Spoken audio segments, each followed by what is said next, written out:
Hello everyone, my name is Shambhavi. Hope you all are doing well. So, onto the SQL series, we had already seen many types of commands that we actually had read about in very much detail previously. So, we had seen now the practical from many of them right here, right? So, let's take a quick recap about all of the things that we had done and even be seeing out one new command as well, right? So, let's get started up. So what I'll be doing here is that let me go on to this particular file which we were actually using out. So yeah, this is one of the ones which we have made out previously, right? Remember, let me show you out. Great. So yeah, students was one of the tables which you had already made previously, right? This was a table which was already made out. So demo one was our database which we were clearly using out, and into this particular database we had made out this students table, right? The columns that we have assigned were roll number, is stu underscore name, maths, English and computer. So even we have defined out that what data type does that particularly belongs to. Now there's one simple example that needs to be one simple rule that needs to be followed up here, is that in the bracket, see here, wherever you are having a character, wherever whatever the column you are having, and onto that column you want to put on the strings, or basically want to put on the words or sentences like that. So in that case we assign that to varchar. Okay, now you need to enter out the particular limit as well that you are going to follow out. It's not that case that you could put on anything right here or right there. No, it's not that case, right? You need to put out a particular condition that okay, I'm going to put out less than this or greater than this or whatever, something like that. Okay, so hope you got out the idea regarding this. Then we have applied out the conditions, inserted the values, and all those things were actually going on. Great. So right, let me go on to the one note where we have already seen out different types of commands. So here this was okay, so create, alter, drop. So we had already seen out the create, alter. Modify we have seen out. Now we'll be seeing about the drop command, that what is the drop command actually used for. So let's see, whenever you just want to drop out a table. Okay, so in that case basically we just use out this drop command. Let me go on to this MySQL workbench. Okay, before that let me just quickly select out the database that we are using. So click run here. Fine, demo this has been selected, and right here this is all set done. Okay, and fine, great. Now my next command is here that comes out, that drop one second, let me go on to the one note here, drop table teacher, right?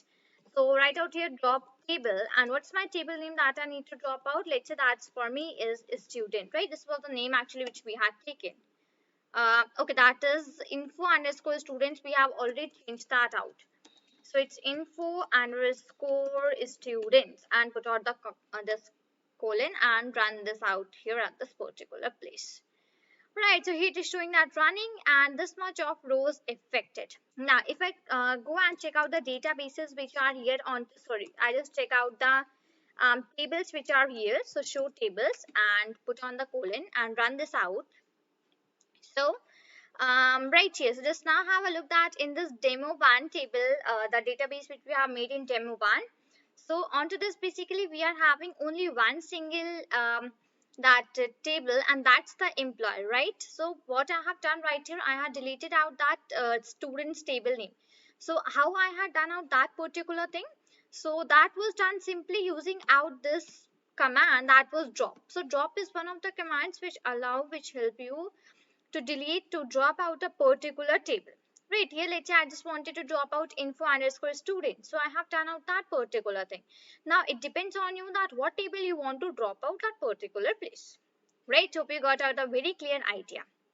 Next, let's come back to the OneNote and let me come down. So this comment is the other one. Rename, we have already seen out that how you can rename out a particular table to, okay, just one second, how you can rename out a particular table to any other name, right? That thing we are already very clear, actually very aware with, right? Okay, let me come to this particular place. Right here, now we are having these TCL commands. Okay, now what is this TCL commands? So basically these are some other commands which are basically used for making other transactions permanent and all those things, but we will not seeing that right here. We will wait for some more time to go ahead with these particular statements. Great. Now we have the DQL commands. So select was already done here. We had already seen out the distinct select distinct place from a student. Now let me show you this idea very clearly. Let's say this is my query, and here I just run this out. That is this one. So yes, demo one has been used. Now from here I would just use out this employee one. Okay, what are the columns that I'm having? 1 second, guys. So columns are employee ID, name, and the work. So name and work. Fine. Let me just move down first of all here at this place. Right here.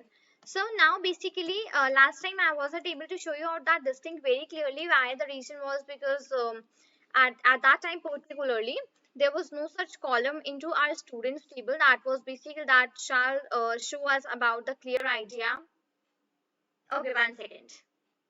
That will basically show us the clear idea regarding the distinct. But right here we are having that particular column. So let me quickly go ahead and put on that particular things. Let's say I want to find out the distinct work. Okay, we are having one column that is EMP underscore work. That is what the work that does that particular employee do.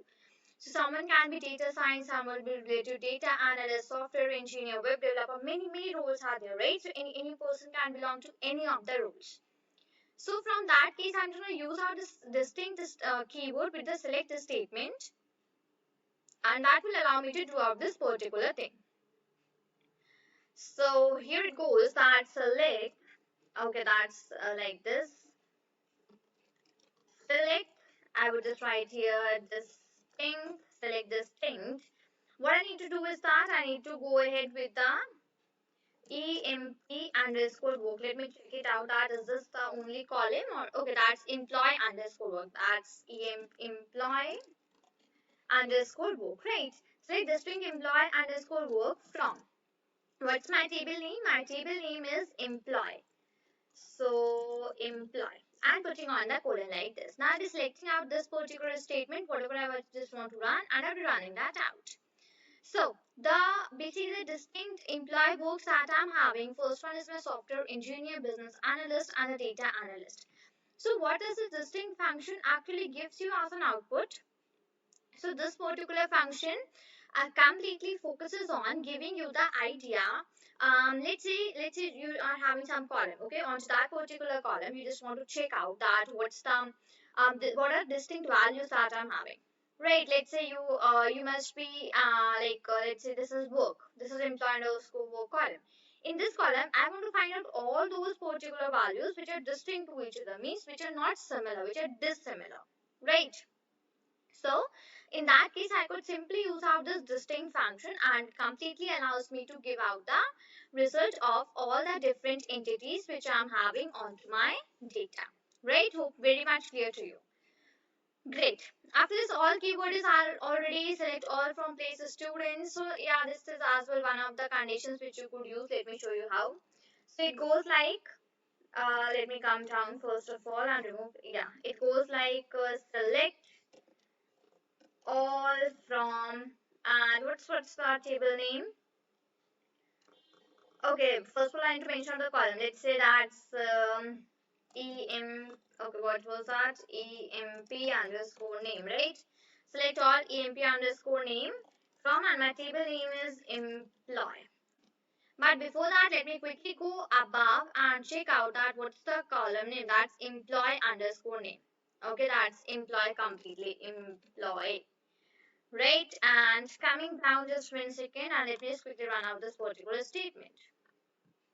So it basically select, okay, which statement have I used? Select all employee name from employee, right? So basically displayed me that particular result from, okay, this one has select all underscore employee name, this one, and run out this statement. So yeah, here are all the names, right? Whatever the names I'm having onto this particular table, all the names I have got here at this particular place, right? Let's close this out here for a while. Right, let's once again go on to the one note.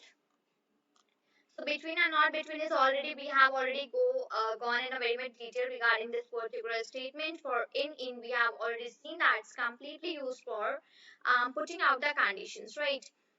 So basically you want to select out any particular columns, and after that from a particular column, and even you just want to Let's say applying some conditions as well, that where place is this much, or the employee ID is this, or the employee work is, or the employee name is something this much only, right? So in that particular case, this in keyword is completely used out, right? Next we have order by clause. So whenever you just want to sort out your data in the ascending order, so ascending or descending, anything works, right? So in that case, we just use out this order by clause. So by default, the order by clause sorts out your data into the ascending order. Now, if you just want to sort that into the descending order, so in that case, after writing out this command, that is select this is from and sort order by, and after that you could just put on the DEST short form, and it will basically display out the thing for you, right? Next, we have a group by clause. So this is basically for grouping by that. Basically, okay, let's say you are having gender. So it will give you that how many total males you are having, how many total females you are, something like that. It will be resulting you as an output. For the having clause as well, it works about the same only, right? Okay, so this was the correct way for using out the statements. TCL we are not gonna cover right here. Okay. Let me quickly go above, right? So this was one on grant and the revoke functions. So, remember we had discussed about the grant and revoke. So it basically allowed the user to create out a session. So this is how basically you create out a session. Right? The command is grant create session to username. Right, now grant create table to username. Whatever the username you had made above, now basically you allow the user to create out a table there. So this is the command that is particularly used out. Okay. And yes, these are all the commands which are completely useless. Let me just go on to the other one, because this thing we are going to discuss sometime afterwards, not today. Some afterwards in the further videos. So these are done. Create, alter, drop are completely done. Modify, describe is drop, comment, and rename is as well completed. This was our data of the students. Select, insert, update.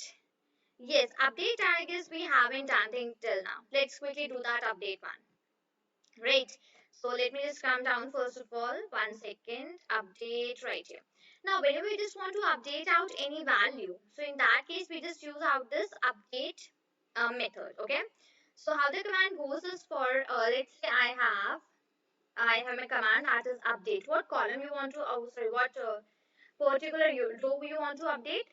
Let's say I want to update out the employee em, that's employee underscore name. Okay. Let's say this is one which I want to update. So update, okay, first of all, I need to mention out the table name. I'm sorry. So my table name is employee. Okay, update employee. Now after that, what was the command that I need to write out? I need to write set. Right, after this I have that, what I just want to set out. So I want to go ahead with the employee, that's PLOY, employee underscore name is equal to. Now putting in the double inverted commas, see here, you'll be setting out the value which you want to set out. Okay. So let's say I just want to change out some of the names, but where I would get out the name. Let me come down actually. Okay, let's change it for Arun. Okay. So a little bit more down. So where the name now new name is actually, let's say Amit. Okay. Where condition goes where employee underscore name is equal to, and here we're putting on the real name for that person, that's Aaron, right? And after that put on the 1 second, put on the colon like this. 1 second, let me show you right here. Okay, so let me come down and give out a space for writing out. So you use out the update. After that you use out your basically table name that you have, and you set out a particular employee name, whatever you just want to change out.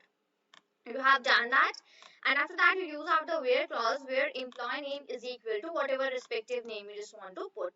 Okay, you just select out this particular statement and run that out, right? So you're okay. Update mode, you try to table without where, that uses a key. Okay, let me put on this where as capital, so like WHERE here. Let's select this out, control C. Okay, I'm so sorry, that's not, select out this statement and run that once again. Okay, you're using safe update mode and try to update. Okay, hold on. Guys, actually we need to use out the some of the other first of all statements, then this particular update will work. Actually I haven't used out that grant or revoke, so that this won't work out, right? So okay, so that thing we'll be discussing up in the next video. So hope you all got out the respective things that I have mentioned here in this particular video, and hope you enjoyed this out, right? So this is all for this video. Till then, thank you and take care.